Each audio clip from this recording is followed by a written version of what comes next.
This is what's been happening in Nepal over the last few weeks. Those protesters are still angry. Huge and sometimes violent protests, led by young Nepali activists. The movement has been dubbed the Gen Z protests, and if you've been scrolling through TikTok, you probably saw some of it. But to get more of an idea of what's been happening, I sat down with Renu, who lives in Kathmandu, and Libby, a journalist who works with ABC's Asia Pacific team. For people in Australia, for teenagers, could you paint a picture of what's been happening in Nepal over the last couple of weeks? Yeah, a week has been really traumatizing for each and everyone because a lot of vandalism has took place. In the beginning, there was not a lot of people. We were just standing, chanting the slogans.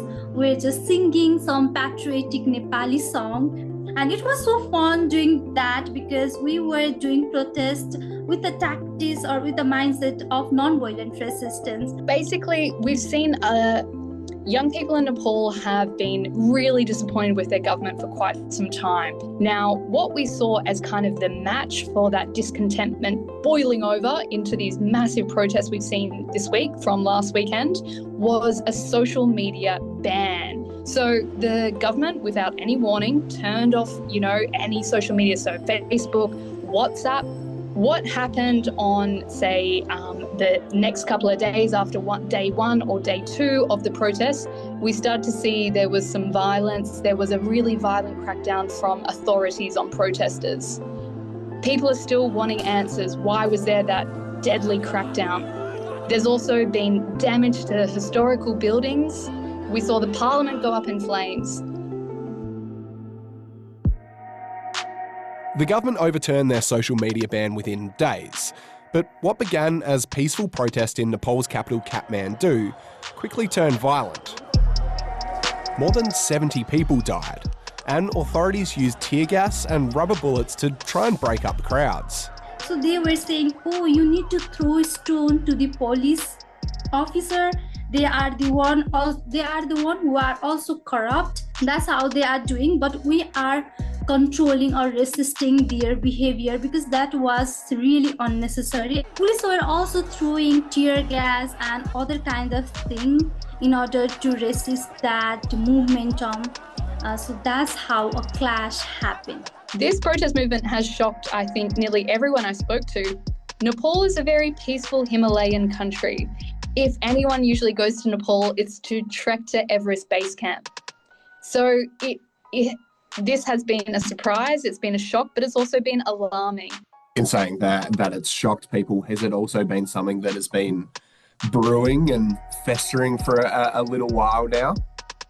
There has definitely been a lot of mixed emotions, I'd say. There's a lot of pride that people stand together and come out and really care about democracy and really care about building their country to the best of its ability.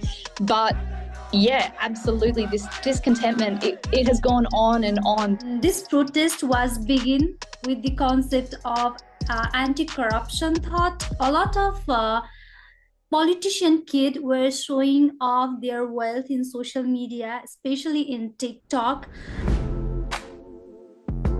And there was a trend going on to showcase how luxurious their life is going on. They did protest saying how they are living such a luxurious life because Nepali people can't afford those kind of branded items and living like that. What is going on with these Nepo kids, these kind of children of politicians or the political elites that have lavish weddings, lifestyles, holidays, and a lot of questions just about why does their lifestyle look so different to mine? If I'm struggling after COVID, if I'm struggling just to even find a job, then there's a few questions about that.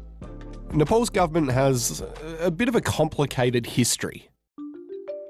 Nepal only became a republic in 2008 and didn't adopt a constitution until 2015. Before then, the country was ruled for nearly 250 years by a Hindu monarchy. But after a 10-year civil war in the 90s and 2000s, the government agreed to abolish it.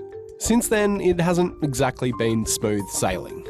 There's actually been a lot of evidence as well showing that there has not been the policies followed through that were enshrined in the Constitution. They were sick of seeing political elites just kind of do musical chairs, one friend to another, or some of the elites that don't want to make room for young people. In these 10 years, there were 3 political leaders. They were just switching the places and continuously becoming the prime minister one after another. So you can visualize the thing that is going on. Like today I am the prime minister, and the next day my friend, another one. So they were continuously doing that for a decade, and that is really, really huge time. After demands from some of the protest leaders, Nepal has appointed Sushila Karki as their interim prime minister, but says she'll hand over to a new government after an election in 6 months' time. She was the one of the prominent feminist leader from Nepal, and I hope so that it will continue to form a better government so that it can be more accountable to its citizens.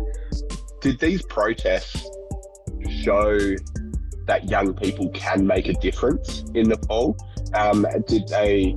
I guess they're really driven by young people. So, did they show to you that young people do have a voice in politics and can make differences when they speak out? I think definitely young people have the voice to be a change. However, I feel until and unless a change begins from oneself, it is not possible to bring the change in entire nation. So every politician or every individual who wants to be in politics, they need to first ask questions to themselves, like whether they want to do this or not. You're seeing people feel like their voice counts. They, for so long, felt like they were anonymous, they were part of the masses that the politicians weren't listening to. To be honest, they always were trying to just hope for gradual change. The door has been flung open. People are really hopeful for change. They're hoping that they can see a new type of politician, and they're hoping that their voices continue to be heard so that they themselves get access to jobs, they get their access to have a better life.